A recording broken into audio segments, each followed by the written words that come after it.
Уважаемые граждане, ввиду последних заявлений и высказываний в социальных сетях, хочу разъяснить свою позицию по поводу выступления в ходе совещания в администрации президента 11 мая. В первую очередь считаю важным отметить, что с большим уважением отношусь к ветеранам Отечественной войны народа Абхазии, отдавших жизнь и здоровье за свободу нашей Родины, за будущее наших детей. В моей семье и в моем окружении немало ветеранов, которые были и остаются для меня авторитетами. И убежден для всего нашего народа. И с большим уважением отношусь ко всем ветеранам нашей страны.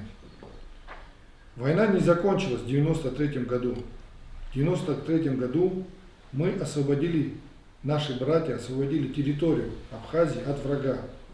Но война приняла совсем другой характер. Начались диверсионные проявления нашего врага, особенно на территории Галского района. И мы потеряли в результате этих действий наших противников очень много друзей, коллег и ярких личностей нашей страны. Только сотрудников мы потеряли более 60 человек. Вместе со своими коллегами я принимал участие в этих событиях, будучи сотрудником оперативных служб Центрального аппарата. И на все операции, которые были необходимы на тот период, я в составе подразделения Министерства внутренних дел участвовал активно.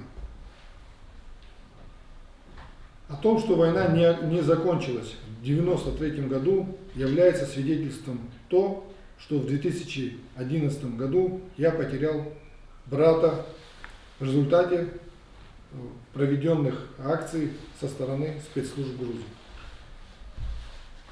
Говоря о возможных провокациях и проводя параллели с имевшими место историческими событиями, я имел в виду провокации, свидетелями которыми мы были совсем недавно. И более того, я в контексте подчеркнул, что я ни в коем случае не сравниваю наших ветеранов или же там наших политических деятелей. Но мы помним, что в ходе декабрьских событий, имевшие место в 2021 году, мы столкнулись с массовыми беспорядками и нарушением закона, правопорядка, угрозами здоровью и жизни наших граждан. Митинг также декларировался как мирный, однако это вылилось в то, о чем я изложил выше. Митинг, имевший место в 2021 году, в декабре, изначально был также заявлен как мирный. Но итог нам всем известен. Были применены силы в отношении правоохранителей, обычных граждан, работников средств массовой информации. Был нанесен ущерб государственному имуществу. В ходе расследований мы выявили факты употребления алкогольных, наркотических и психотропных веществ. Хочу подчеркнуть, что мы чудом тогда избежали жертв. И это результат грамотной работы всей правоохранительной системы. Сейчас от этих событий организаторы митинга на тот период пытаются откреститься. Этот факт могут использовать люди, привыкшие к беззаконию, безнаказанности.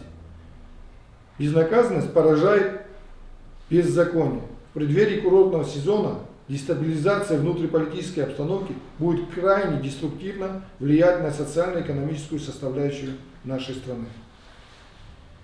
Я ни в коем случае не сравнивал. Я имел в виду, что события, которые могут привести к аналогичным массовым беспорядкам, могут быть использованы недругами нашей страны. Вот что я закладывал по смыслу. И честно сказать, не могу понять, почему именно так меня услышали некоторые граждане и ветераны. Я этого не имел в виду. Но меня не могли услышать иначе. Зная меня за столько времени работы в Министерстве внутренних дел, я никогда, не было за мной никогда, чтобы я как-то относился к людям, исходя из их политических взглядов. Я не давал поводу усомниться в том, что я не могу уважать наших ветеранов и героев. Меня могли услышать, на мой взгляд, иначе. Можно было услышать, что я переживаю за правопорядок.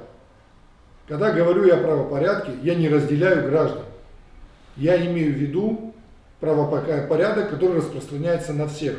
И в преддверии летне-курортного сезона я знаю немало ветеранов, я знаю немало вдов, которые рассчитывают на этот сезон, чтобы заработать деньги и прокормить свои семьи.